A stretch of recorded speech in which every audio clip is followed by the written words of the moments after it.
Let's start with a brief summary. This article, written by Paul Graham in 2009, shares the observations of architect Kate Courteau, who designed the office of Y Combinator, YC. In the article, Graham highlights the things that surprised Kate the most in the startup world, including the high rate of failure, the constant change of startup ideas, the low cost required to start a startup, the scrappy, confident, and combative quality of entrepreneurs, the technology density of Silicon Valley, the consistent advice of YC speakers, how relaxed successful entrepreneurs are, the importance of consulting needs, and how lonely the task of startups is. These observations demonstrate how different an innovative startup culture is compared to the traditional business world. Before we dive in, I want to share a quick note about how this podcast is created. As you've probably noticed, this podcast isn't voiced by a human, but by artificial intelligence. I'm obligated to inform you of this beforehand due to the rules of AI services. This podcast is made possible by our sponsor, Wope.com, an AI startup that combines content marketing with artificial intelligence to significantly boost traffic and revenue of your startups. For all the latest content, be sure to follow me at x.com/yigitkoner. Now let's turn our attention back to the essay. Observations from an architect in Silicon Valley, surprising insights into the startup world. Original title, What Kate Saw in Silicon Valley. Date, August 2009. Kate Courteau is the architect who designed Y Combinator's office. Recently, we managed to recruit her to help us run YC when she's not busy with architectural projects. Though she'd heard a lot about YC since the beginning, the last 9 months have been a total immersion. I've been around the startup world for so long that it seems normal to me, so I was curious to hear what had surprised her most about it. This was her list. 1. How many startups fail? Kate knew in principle that startups were very risky, but she was surprised to see how constant the threat of failure was, not just for the minnows, but even for the famous startups whose founders came to speak at YC dinners. 2. How much startups' ideas change? As usual, by demo day, about half the startups were doing something significantly different than they started with. We encourage that. Starting a startup is like science in that you have to follow the truth wherever it leads. In the rest of the world, people don't start things till they're sure what they want to do, and once started, they tend to continue on their initial path even if it's mistaken. 3. How little money it can take to start a startup. In Kate's world, everything is still physical and expensive. You can barely renovate a bathroom for the cost of starting a startup.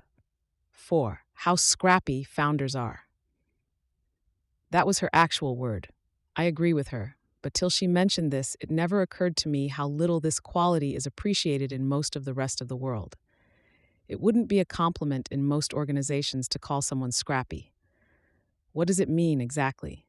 It's basically the diminutive form of belligerent. Someone who's scrappy manages to be both threatening and undignified at the same time, which seems to me exactly what one would want to be in any kind of work. If you're not threatening, you're probably not doing anything new, and dignity is merely a sort of plaque. 5. How tech-saturated Silicon Valley is. It seems like everybody here is in the industry. That isn't literally true, but there is a qualitative difference between Silicon Valley and other places. You tend to keep your voice down because there's a good chance the person at the next table would know some of the people you're talking about. I never felt that in Boston.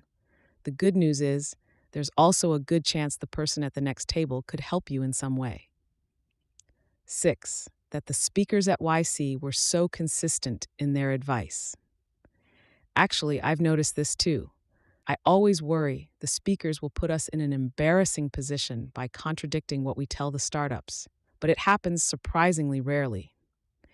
When I asked her what specific things she remembered speakers always saying, she mentioned that the way to succeed was to launch something fast, listen to users, and then iterate. That startups required resilience because they were always an emotional roller coaster, and that most VCs were sheep. I've been impressed by how consistently the speakers advocate launching fast and iterating. That was contrarian advice 10 years ago, but it's clearly now the established practice. 7. How casual successful startup founders are. Most of the famous founders in Silicon Valley are people you'd overlook on the street. It's not merely that they don't dress up, they don't project any kind of aura of power either. They're not trying to impress anyone. Interestingly, while Kate said that she could never pick out successful founders, she could recognize VCs, both by the way they dressed and the way they carried themselves. 8. How important it is for founders to have people to ask for advice. I swear I didn't prompt this one. Without advice, they'd just be sort of lost. Fortunately, there are a lot of people to help them. There's a strong tradition within YC of helping other YC-funded startups. But we didn't invent that idea. It's just a slightly more concentrated form of existing Valley culture. 9. What a solitary task startups are. Architects are constantly interacting face-to-face with other people, whereas doing a technology startup, at least, tends to require long stretches of uninterrupted time to work. You could do it in a box. By inverting this list, we can get a portrait of the normal world. It's populated by people who talk a lot with one another as they work slowly but harmoniously on conservative, expensive projects whose destinations are decided in advance, and who carefully adjust their manner to reflect their position in the hierarchy. That's also a fairly accurate description of the past. So startup culture may not merely be different in the way you'd expect any subculture to be, but a leading indicator.